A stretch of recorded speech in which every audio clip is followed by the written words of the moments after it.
आज की इस वीडियो में डिस्कस करने वाले हैं और जानने वाले हैं क्या हमें उत्कर्ष स्मॉल फाइनेंस बैंक में पैसा इन्वेस्ट करना चाहिए या फिर नहीं। आप लोगों के माइंड में काफी सारे क्वेश्चन रेज हो रहे होंगे इस पर्टिकुलर आईपीओ के रिगार्ड, दैट इज अगर हम इस आईपीओ में अप्लाई करते हैं तो क्या हमें लिस्टिंग गेन मिलेगा या फिर नहीं, क्या ये पर्टिकुलर कंपनी अंडर वैल्यूड है या फिर ओवर वैल्यूड है। इस तरीके के काफी सारे क्वेश्चन आप लोगों के माइंड में आ रहे होंगे। सो डोंट वरी गाइज, आज की इस वीडियो में डिस्कस करने वाले हैं और जानने वाले हैं क्या हमें इस पर्टिकुलर आईपीओ में पैसा इन्वेस्ट करना चाहिए, चाहिए तो क्यों करना चाहिए, नहीं चाहिए तो क्यों नहीं करना चाहिए। सारी बातें हम डिस्कस करेंगे, तो जानने के लिए वीडियो को अंत तक जरूर देखिए। अगर गाइज अभी तक आपने चैनल को सब्सक्राइब तो मेक श्योर चैनल को सब्सक्राइब कर बेल आइकन को प्रेस कर लीजिए, क्योंकि इस चैनल पर हम स्टॉक मार्केट से जुड़ी बहुत ही interesting and informative video regular basis पर अपलोड करते हैं। चलिए गाइज डिस्कस करते हैं कुछ बेसिक डिटेल्स के बारे में। जैसा कि गाइज आप सभी देख पा रहे होंगे, उत्कर्ष स्मॉल फाइनेंस बैंक 2016 में इनकॉर्पोरेट हुआ था। AUM है वो काफी रैपिडली ग्रो कर रहा है। फिस्कल ईयर 2019 से लेके फिस्कल ईयर 2022 में इसका AUM ऑलमोस्ट डबल हो गया है। राइट नाउ इसका जो AUM है वो 50 बिलियन है, विच इज रियली अमेजिंग। बात करें सर्विसेज की तो ये particular company account opening plus deposit second cards की सर्विस प्रोवाइड करती है। तो बेसिकली ये कंपनी की कुछ बेसिक्स डिटेल थी, पता लगा होगा कि इस तरीके से कंपनी ग्रो कर रही है, क्या क्या सर्विसेज प्रोवाइड कर रही है। चलिए अब आईपीओ के रिगार्ड हम कुछ बेसिक डिटेल्स के ऊपर डिस्कस करता है। बेसिकली ये आईपीओ 12 जुलाई को ओपन होगा और 14 जुलाई को क्लोज हो जाएगा। 10 रुपए पर शेयर की फेस वैल्यू पे आने वाला है। प्राइस बैंड 23 रुपए से लेके 25 के बीच में आप अप्लाई कर सकते हो। 600 मिनिमम शेयर रहेंगे पर लोट के अंदर। फ्रेश इक्विटी यहाँ पर 20,000 करोड़ रहेगी। अगेन 500 करोड़ का ये आईपीओ होने वाला है। इशू साइज बुक बिल्ड रहने वाला है। लिस्टिंग एट BSE NSE दोनों पर ही लिस्ट होगा।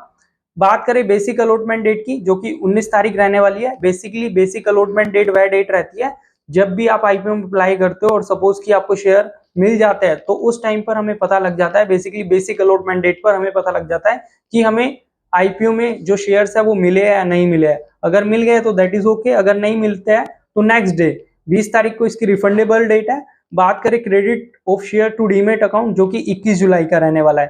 बेसिकली अगर आपको शेयर मिल जाएंगे तो वो शेयर 21 तारीख को आपके डीमेट अकाउंट में रिफ्लेक्ट करेंगे। लिस्टिंग डेट है वो 24 तारीख की है, विच इज रियली अमेजिंग। मतलब कि 24 तारीख को ये शेयर BSE NSE पर दोनों पर लिस्ट हो जाएगा। देन आप अकॉर्डिंगली इसमें बाइंग एंड सेलिंग कर सकते हो। बेसिकली आप अपनी सिक्योरिटीज को लिक्विडेट कर सकते हो एट दैट टाइम। कुछ फाइनेंशियल्स के ऊपर डिस्कस कर लेते हैं, इस पर्टिकुलर कंपनी के फाइनेंशियल्स रीड करते हैं और देखते हैं कि ये पर्टिकुलर कंपनी फंडामेंटली कितनी स्ट्रॉन्ग है। तो यहाँ पर नंबर 1 हम डिस्कस करेंगे इसके टोटल एसेट्स के ऊपर।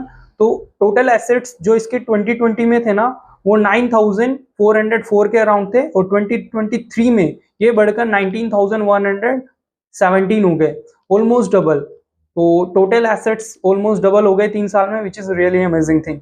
बात करें टोटल रिवेन्यू की, 2020 में 1,406 का था, जो कि 2023 में 2,804 का हो गया, विच इज रियली अमेजिंग थिंग। ये भी ऑलमोस्ट 3 साल में डबल हो गया है। बात करें प्रॉफिट आफ्टर टैक्स की, पैट की, जो कि 2020 में 186 का था और 2023 में 404 का हो गया, ऑलमोस्ट 3 गुना। मतलब कि देखा जाए ईयर ऑन ईयर बेसिस पे 100% से ग्रोथ हुई है पैट में, विच इज रियली अमेजिंग थिंग।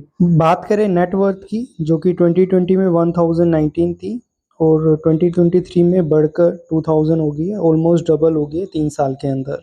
बात करें रिजर्व एंड सरप्लस की तो 2020 में 260 थे और 2023 में 1104 हो गया, almost 4 Guna reserve and surplus में भी बढ़ोतरी हुई है 3 साल के अंदर अंदर, विच is really amazing thing. Fundamentally देखा जाए तो कंपनी काफी ज्यादा स्ट्रॉन्ग है, ग्रोइंग फेज में है। इस तरीके से अगर ग्रो करती रही तो आने वाले टाइम में ये पर्टिकुलर कंपनी आपका पैसा डबल भी कर सकती है। तो बेसिकली फंडामेंटली काफी ज्यादा स्ट्रॉन्ग है। तो फंडामेंटल के भी आप पर देखा जाए तो आप इस पर्टिकुलर कंपनी में इन्वेस्ट करके चल सकते हो। बात करें कंपनी के वैल्यूएशन की तो इसका EPS 4.52 का है। इट्स मीन कि एक इक्विटी के पीछे 4 रुपए अर्न कर रही है 1 साल के अंदर अंदर, और इक्विटी की वैल्यू 25 रुपए है। ऑलमोस्ट 20% से आपका जो पैसा है ईयर ऑन ईयर बेसिस पे ग्रो करेगा, which is really amazing thing. तो वैल्यूएशन वाइज देखा जाए तो really amazing, no doubt undervalued company है। अगर आप इन्वेस्ट करते हो, लॉन्ग टर्म के लिए होल्ड करते हो तो पैसा 3-4 गुना भी कर सकती है एज पर द फंडामेंटल। बात करें ग्रे मार्केट प्रीमियम की, विच इज रियली अमेजिंग थिंग। अगर जो बंदे यहाँ पर लिस्टिंग गेन के लिए अप्लाई करना चाह रहे हैं तो बेसिकली वो ग्रे मार्केट प्रीमियम अपने को देखना पड़ता है, देन उसके बाद हम एजम्पशन लगा सकते हैं कि भाई लिस्टिंग गेन पे अपने को गेन मिलेगा या नहीं मिलेगा। बेसिकली फंडामेंटल काफी ज्यादा स्ट्रॉन्ग है, तो 110% आपको लिस्टिंग गेन पे प्रॉफिट मिलना चाहिए। स्टिल हम जीएमआरपी देख लेते हैं ताकि हमें और क्लियरिटी आ जाए। तो जैसा कि गाइस आप सभी देख पा रहे होंगे, इसका जो जीएमआरपी है ग्रे मार्केट प्रीमियम वो 15 रुपए पर शेयर चल रहा है। तो ऑलमोस्ट अगर आप इसमें अप्लाई करते हो आईपीओ के थ्रू तो लिस्टिंग गेन पे 70 to 75% का लिस्टिंग गेन आपको मिल सकता है। ये और भी बढ़ सकता है जैसे जैसे आईपीओ आएगा, जैसे जैसे इसमें ओवर सब्सक्राइब होगा और जैसे जैसे मार्केट ग्रो करेगी। माइट ये यहाँ पर 25 भी हो सकता है, 30 भी हो सकता है और 40 भी, 50 भी हो सकता है। तो 200% तक का भी आपको लिस्टिंग गेन मिल सकता है।